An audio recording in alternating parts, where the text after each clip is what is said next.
Right, so a lot of you have been asking about the nitty-gritty and filling out the form. So the first thing you want to do is go to auckland.nz/activate Auckland/activate Tamaki Makaurau client. Right. You should have this in an email. If you don't, get in touch and I'll make sure it gets sent through to you, but that's the link. Once you land on the form, essentially you want to fill it out twice because there's two types of funding available. You've got the advice portion of the fund and then the implementation portion of the fund. So I'll quickly go down and I'll tell you what the most important aspects are to the form. Now, obviously, it's going to go ahead and ask you the qualifying questions about, your business address, your NZBN number, etc. We'll keep on coming down.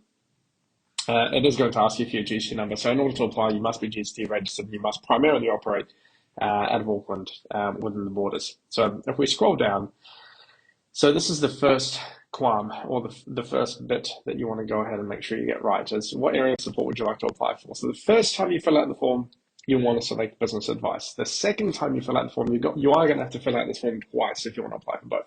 You then select implementation. When you select business advice, it'll go ahead and give you a bunch of options. Now, what's relevant to Verum is things like the marketing advice, the digital marketing advice, digital enablement advice. Think of that as more development, right?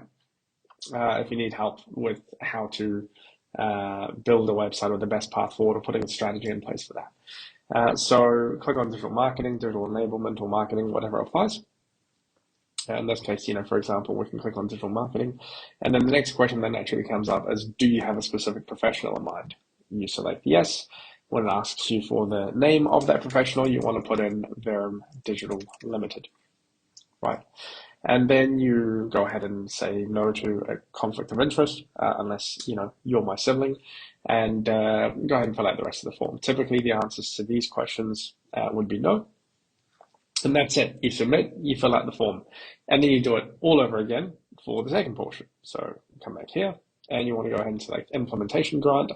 And usually you want to get implementation for the very thing you got advice on, because obviously you want to implement the advice you just got. So marketing plan, digital marketing plan, and digital enablement plan. If you've got any questions or if you're confused about anything, just call 0800 Marketing. Ring me directly on 02 111 5440, or you should find the link somewhere in this communication that allows you to go ahead and book a meeting with me. Appreciate your time. Take care now. Bye-bye.